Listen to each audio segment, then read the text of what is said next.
people have been ordered to leave their homes so far, and this is what the flames are leaving behind. Entire neighbourhoods completely destroyed, everything gone. Only the charred remains of trees have been left standing. The first fire to erupt was on Tuesday in the Pacific Palisades neighbourhood. It spread rapidly. Look at how fast it moved in just 5 hours. It now covers more than 17,000 acres of land. That blaze alone is now one of the most destructive natural disasters in the history of LA. There are still 5 fires alight around the city. 2 of them, the Palisades and Hearst fires, are still 0% contained. They're out of control. You can see from this time lapse of the Palisades fire just how quickly it spread, fanned by hurricane-force winds. And this is another neighbourhood, Altadena. This satellite imagery shows the homes and buildings street after street completely engulfed. 5 people are known to have died, but the LA sheriff says that number will rise. Well, let's go straight to our correspondent Emma Vardy, who is in LA. Emma. Well, fire crews are now into their 3rd day of fighting fires on many fronts, and authorities are beginning to look into what started them. Arson investigators, we're told, are now part of this, but authorities haven't drawn any firm conclusions just yet. Today, the fire's growth has been slowed down, but still, many parts of this city will never look the same again.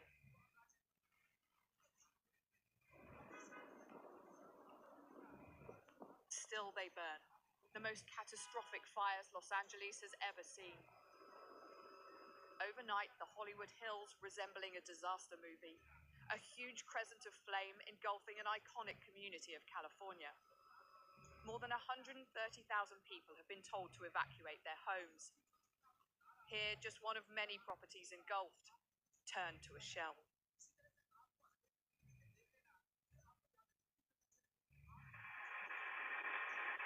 At least 5 major fires have been burning across Los Angeles County. The scale and spread has stretched firefighting crews on the ground and in the air. 16,000 acres and counting consumed by the inferno. One street filmed by a local resident moments before he left.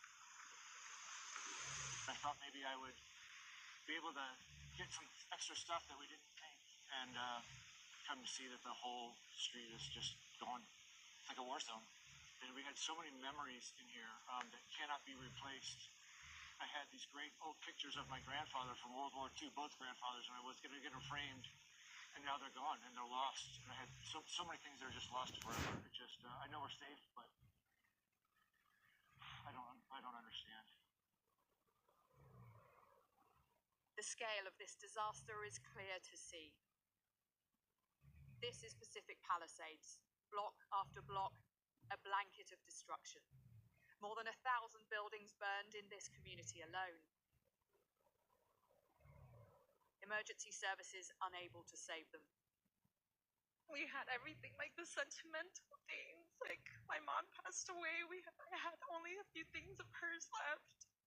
My wedding dress, our wedding album. We left everything. Our albums, we have just whatever we're wearing. We're wearing the same thing for the last 2 days. Copy that. Fueled by hurricane-force winds, these fires have struck at a vulnerable time. LA hasn't seen any significant rainfall for months. Abandoned neighborhoods are now falling prey to crime. In the midst of the emergency, we've all seen individuals who are targeting vulnerable communities by burglarizing and looting homes. This is simply unacceptable. As dawn came in the Palisades, it revealed the grim reality of what the fire has left behind.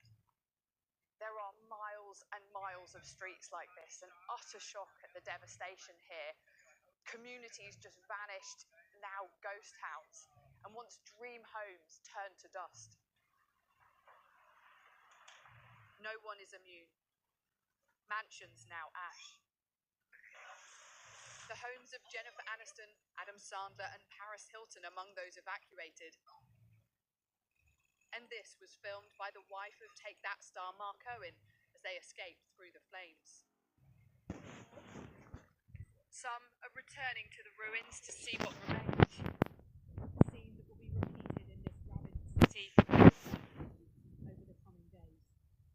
Emma Vardy, BBC News, Los Angeles. President Biden has just described the LA fires as the most devastating in California's history. Have a look at these before and after images of the destruction that the flames have left behind. This was someone's home in Altadena, and this is what it looks like now. North of there, the Pasadena Jewish Temple and Center has been completely gutted. And this business in the Pacific Palisades, where the largest fire is still burning, is not spared either. Our correspondent John Sudworth has been to the Palisades and spoken to some of those people who have been affected. Late into the night, we watched one of America's wealthiest neighbourhoods burn. The flames so intense, the fire crews are powerless to stop. So if I very quickly take my mask off, the air is absolutely thick with smoke. The fire crews here tell us they have a shortage of water, and in many instances they're having to stand and watch these properties burn. It is a losing battle. They're using what little they have sparingly, trying to contain the spread. Defying the evacuation orders, some residents are defending their own homes. With all the surrounding properties burning, I helped Tony, his neighbours, scooping water out of the swimming pool and dousing the flames at their boundary. Since 1993, I've seen a couple of fires, but nothing like this. I wouldn't see this in my nightmare. I never thought I would come here. David was hoping his home might have survived, but the whole neighbourhood was gone. And with it, his house too.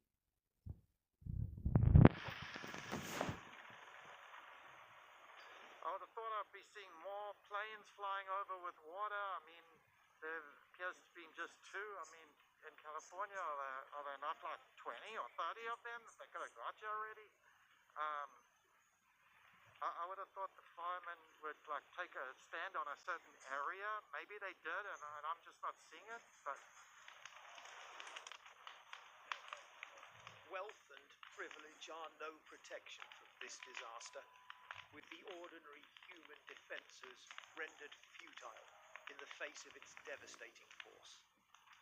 John Sudworth, BBC News, Pacific Palisades. Well, almost 180,000 people have been told to evacuate, and 200,000 LA residents are under evacuation warnings, which means they may have to flee at a moment's notice. What happens to all those people who have lost their homes, lost everything? Where do they go? Well, many of them have made their way to evacuation centres like this one in Pasadena. John Sudworth is at another centre in Westwood near Beverly Hills. He joins us now. John. Well, Sophie, this particular evacuation centre has taken more than 200 people sleeping in this building here last night, catering provided by the Salvation Army. And, of course, for lots of those people who have seen their homes burn, there is nowhere else to turn. One of those people is Marina. Marina is from Ukraine. She only arrived in America 4 months ago as part of a program that has brought thousands of Ukrainians to America. Marina, tell me what happened to you yesterday. Well, it was a windy morning. I left from my home to the work, and I saw the little smoke near my hood, but I don't think that it was something will be big. So when I trying to came home after 5 hours, I saw that the road were closed and too many fire departments and police's car, and I started to worry. And then I just came back to Santa Monica Pier just to watch what happened there, because everything were in smoke, and I saw the fire flames, and they were so big. And then I just saw like the place where my house built, where's my build situated, it's burning, and there's burning everything, like cars and nature, and houses and mine. So I just lost everything because I just went to the work like that, and I don't have anything, no documents, no nothing. So it's very terrible, terrible story. You've only been in America for 4 months. You came here escaping the disaster of the war in Ukraine.